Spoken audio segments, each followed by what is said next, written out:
maximizing assessed value growth rates. So that flexibility is really to allow the district to access the remaining authorization following the 2015 issuance.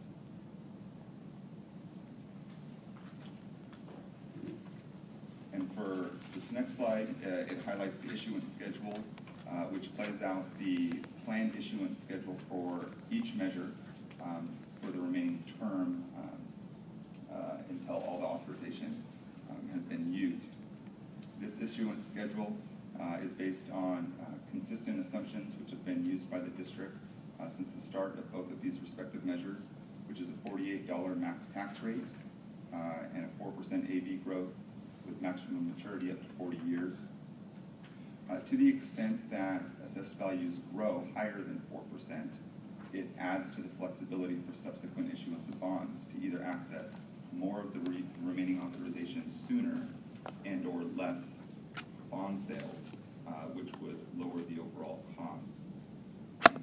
Alternatively, to the extent that AVs don't grow, the terms shortened, some of the assumptions put more constraint on the accessibility of subsequent series of bonds, and thereby could limit the accessibility for those next series. So for those reasons, that's why we've structured the planned series of GEO bonds in 2015 the way that we have. And just going through the schedule here, you'll see represented the previously issued bonds for Measure D, the 2010 election, is $140 million. 2012 Measure E has issued $85 million. Then we go down to the upcoming or planned 2015 series with $50 million being accessed from 2010 Measure D, $85 million being accessed from 2012 Measure E, for a total of $135 million of bond proceeds for the construction program. Following that, we're looking out in a 2-year horizon for the next series of bonds, which would access roughly $125 million total, roughly split $60 million for Measure D and $65 for Measure E. Following that, the next series of new money bonds would be issued roughly in 2018-2019 for a total of $125 million. Roughly split, $65 million for Measure D, $60 million for Measure E.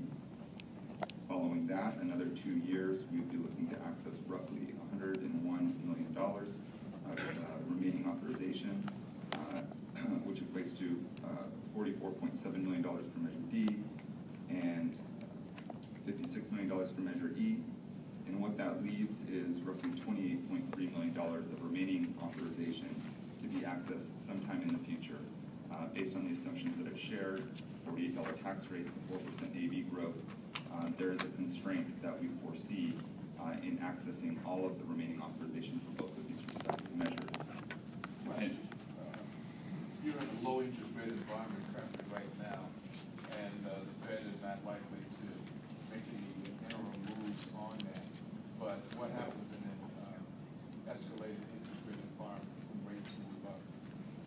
When rates move up, both for the planned issuance in 2015 and then as it plays out for the remainder of the authorization, that puts further constraints on the accessibility. The debt service is a combination of the principal and interest.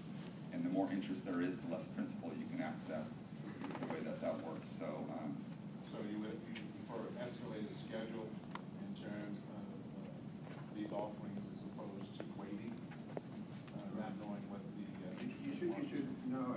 I don't know if it was bothered to go into it, but these particular numbers are built assuming an increase in interest rate as the years go on. Oh, okay. Whether it matches what truly happens, either up or down, who knows? But do you have that number available to share with us now? it basically goes up about 25 basis points each one. thanks. A question also, while you're on this page. So this shows the total $740 million associated with all of the Measure D and Measure E. And as you point out, they were previously issued, you got 225. And I was just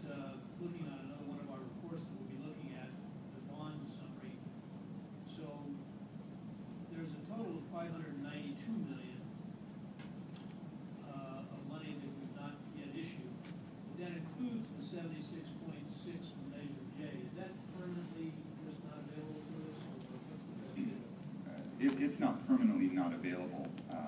Based on the tax rate constraints, the maximum tax rate that the district is targeted for Measure J, we believe that it is going to be unavailable for some time in the future until we know what assessed values actually do as far as growth-wise, providing more tax revenues and allowing us to access that money. It's uncertain, and so what we've done as far as planning is just assume a consistent 4% growth rate and keeping the tax rates consistent at $60 for that particular measure. We're planning that it's going to be some time before that $76 million is available. But you are obviously very comfortable with the remainder of Measure D and E according to your schedule. Yep. You're comfortable with that, that's why you're presenting it.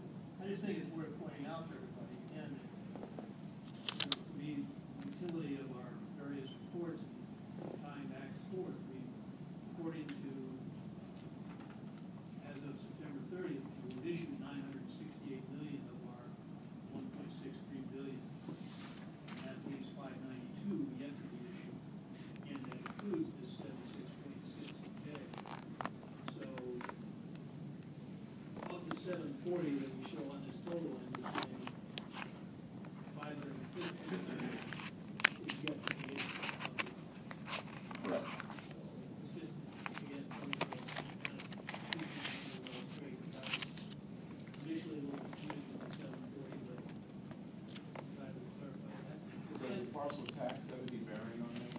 Parcel tax reports? The parcel tax is an independent tax that does not have a bearing on the bond measures themselves and the accessibility of the remaining authorization. So again, of this, I'm just saying that what this report is telling us, that we have about another $515 million worth of issuable bonds, if we count J currently tied up.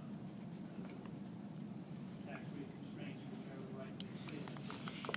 Yeah, and you're bringing up a great point. And the one thing I would like to add is in regards to the final authorization for these two measures, which is highlighted here at 28.3, that is also uncertain depending on what actual assessed valuation grows by. So what's highlighted here in the issuance schedule is that final issuance occurring sometime after the regular cycles of every 2 years. Is there a reason for the date of 2045, which happens to be my 100th birthday? Maybe that's, Maybe I don't know, but what is that date? it's really what it amounts to is when, most all these. What it really amounts to is most all the other bonds have by then matured. So there's plenty of room at that point in time. And all the bonds kind of go away more or less simultaneously. This is looking at the money generation side, which is not looking, I mean, I'm trying in my mind, look at the money generated along with the construction we're gonna do.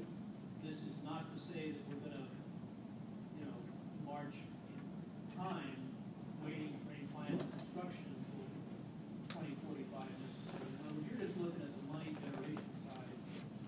This is not, my fair to say, this has not necessarily been married up with any scenarios related to the construction side.